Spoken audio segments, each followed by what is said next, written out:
Thank you, everybody, for joining us back here at Global Compliance Applications Corp's channel. We have a special interview for you today as we sit here with special guest Kate O'Hara, the Vice President of Business Development. We're going to dive into her past and her role a little bit. Kate, how are you doing? Are you ready to get into it? Yes, thank you, Michael. Thank you for this interview. And as Michael had mentioned, I'm Kate O'Hara, Vice President of Business Development for GCAC. And really, I think the best question about how did I get started, about 3 years ago, I actually had a lot of track and trace in a hemp textile committee meeting that we'd started. And this was during the pandemic, and it was pretty intense. It seemed like all we talked about was, where does the material come from? How do we get it from Pakistan, from Italy, the supply chain, everything along that line. Mm-hmm. And it really became clear that we needed to have some track and trace. Mm-hmm. So when I met up with Steve, who's, with GCAC as well, he said, how would you like to do something where we can really move the industry as far as not just tracking and tracing, but also the ESG aspect of it? Mm-hmm. Yeah, it makes a lot of sense. So you were kind of already in the industry and you were like, hey, this looks like a really quality solution to kind of help things as well. So then now that you have the title of Vice President of Business Development, walk us through what that means. Walk us through the side of the business that you really handle and specialize in. Oh, wow. Well, putting together the whole reseller program was really interesting, because I found that we got organizations in the industrial hemp, which was a lot of where my background was, because I basically started about 3 different nonprofits.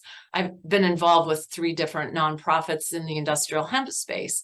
So coming into the cannabis strictly with the medicinal and adult use space, and melding that together with the industrial hemp, but also what's happening as far as ag tech is concerned, became really exciting. And putting all that together, we've got a group that meets every Tuesday. We've been doing it for, like I said, almost 3 years now, but it's really evolved more. So the reseller program came in with companies like Biomass Products and Services. And Marla has a farmers co-op that she's put together across 2/3 of the United States. So in all the states, it's like 2/3 she's put together. And when you bring in somebody like US Hemp Brokerage, US Hemp Brokerage is wonderful. They're out of Colorado, and they're globally in with all kinds. They have 19 different brands that they're associated with. They've been in business for 3 or 4 years. So that's a wonderful organization. And then also bringing in what I call it is the pillars of, kind of the global world. Like you see what we've got going on behind us here, and you'll basically be able to see that we've got people that have come in from Montana, which is our farmers from Montana. We've got people from Colorado. We've got companies that are, in Italy. So it really is a global thing. So bringing all that together as the Vice President of Business Development and bringing in ESG has been a lot of exciting things that we've brought together. And it's really been able to see now how we're moving the farmers and moving ag tech into tracking and tracing, as well as the environmental, social governance aspect. Yeah. In the environmental social aspect, you guys are kind of laying it out technologically in a way that kind of puts the truth back into the whole ESG claims, right? And showing a compliant supply chain, like all the way through for multiples of products, correct? That's really, you said that well. And that's where the clear ESG is coming in as well. And it's really, I've had a lot of questions that I've kept asking myself, as well as, different companies. What's your story? What's your truth? like, how does that matter? And what we found different studies to see that, a large, maybe 60-70% of the businesses and the consumers, they want that truth and that trust. So we've said, let's reward you for telling the truth. Mhm. And that's where a lot of the combination of the ESG and the Efixii, I think of Efixii as being more the engine.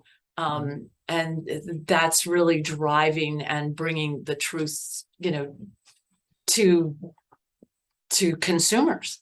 Yeah, and so Kate, I think you've walked through your role a little bit. Now let's end things on a more personal note. How have you liked working on this so far? Oh, wow. I I love it. It's really exciting. Every day is something different. We've been able, there's been some challenges, getting it to be simple, and technology for the masses is, the app is very simple. You just download the app and then you can KYC it. So getting to know what know your customer, which is KYC, is that's been exciting. Um, Putting together this particular reseller program and group, working with Thing Blue, Kevin Gorman, working with Grow Bright, who's out of Toronto, who's been attesting, and she's been some of our initial phases. And also looking at George Sullivan, who's with our net zero, and saying, well, how do your carbon credits, actually happening? So there's been a lot of information, personally, frankly. Good, good. Yeah, it sounds like you guys are working with a lot of interesting names in the industry as well. But Kate, thank you so much for coming on and giving everybody an introduction to you and your role. And if anybody has any questions for Kate, please don't be afraid to send them over to us. We will happily get another interview over to you guys as soon as we can. Kate, thank you so much for your time today. Thank you. Thank you, Michael. Thank you so much. Talk to you soon.